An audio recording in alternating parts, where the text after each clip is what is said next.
Welcome friends, welcome back to After Dark where we are exploring cocktails. And today I want to do a tequila cocktail. And one of the difficulties I have with tequila is I like looking through really old cookbooks, if you haven't noticed. And when I look through old books about cocktails, tequila never shows up, mezcal never shows up. These two distinct liquids from Mexico don't start showing up until the 1970s in cocktail culture, or written down cocktail culture in any event. So I'm looking at alternative sources. I end up on a website, shows me a cocktail recipe called Tequila Limoncello. And since I have our own homemade limoncello, I thought, hey, that'd be great. Now, the recipe calls for blanco tequila or silver tequila. And I thought, you know what, I've got 3 different kinds of tequila from 3 different brands. Let's give them all a try and see which one I like better. Because to me, experimentation is really what it's all about. So we're going to start off with the tequila. And the first one I'm going to do is with this Casamigos. And this is a Reposado. Just trying this one out. I haven't decided yet if I really like it. It has a bit of a smoky flavor, which is interesting. It brings an interesting sort of extra kick to everything. Next in is our homemade limoncello, and you can find that recipe elsewhere on our channel. I will link to it if I can remember. And then lemon juice, freshly squozen, of course. Still has a bit of pulp in it. No seeds, though, hopefully. And last in is some simple syrup, and this is just 1-to-1 simple syrup. I thought about doing gum syrup, but I'm not going to make it that complicated. Now, into the shaker tin, some ice, and we shake. Okay, now double strain into Nick and Nora, I think in this case, is what I'm going to use.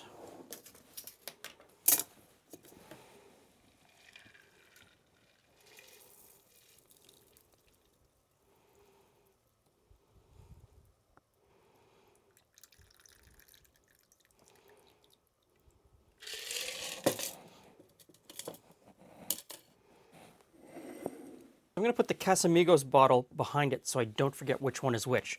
Next one up is a Cazadores, and this again is a Reposado. I really like this tequila. It's not that expensive, and I like the flavor of it. Had this a few times. I've done a couple of tastings with the rep from this distillery where we've tasted through all of their tequilas, and I think I like this one the best out of their range anyway. So, exactly the same. Limoncello,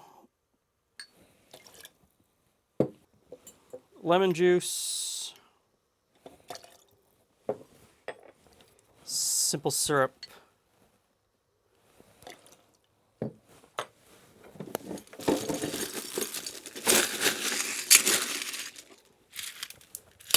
ice,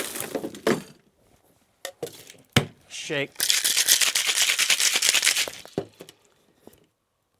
prep the glass, and strain.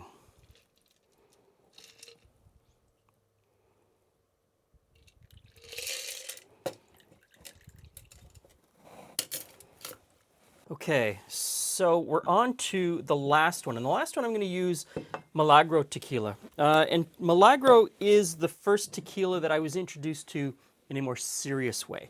When this was first introduced into Canada, way back, a long time ago, I did the first interview with the guys who were making it. And they led me through a tasting, and it's kind of been the tequila that I've always had in the house for tequila, and I've never really explored beyond it, although I know that I should have, just because I didn't drink a lot of tequila cocktails. But we're going to give this a go and see out of the 3 here what happens. Simple syrup.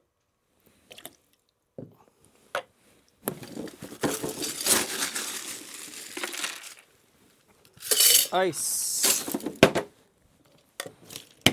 Shake. Okay, dump out the liquid and strain.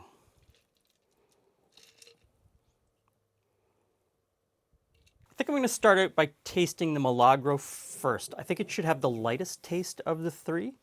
I'm expecting something quite smooth.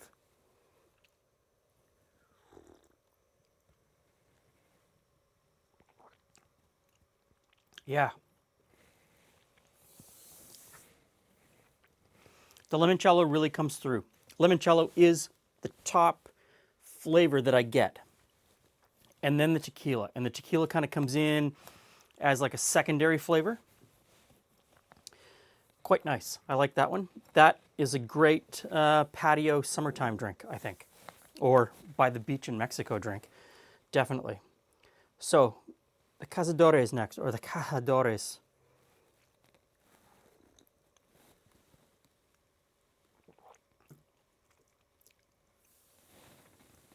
Still limoncello forward. The limoncello, or the lemon flavor, and the limoncello flavor is the number one thing. But the tequila flavor is stronger. With this one, if you handed it to me and said, what's in this, I would immediately say limoncello. And then I wouldn't really be able to probably pinpoint the other spirit without you saying what it was. And in this case, I knew what it was, so I knew what I was tasting for. In this instance, you handed this to me blind, I would know that the second spirit or the secondary spirit was a tequila. I wouldn't be able to tell you which one. I wouldn't be able to tell you whether it was reposado, añejo, silver, platinum, whatever. I would not have known. Okay, so on to the third one, Casamigos. Now the Casamigos, I'm expecting something different because it is a tequila with a smokier flavor. Yeah. So right off the top, I get the smoky on my nose.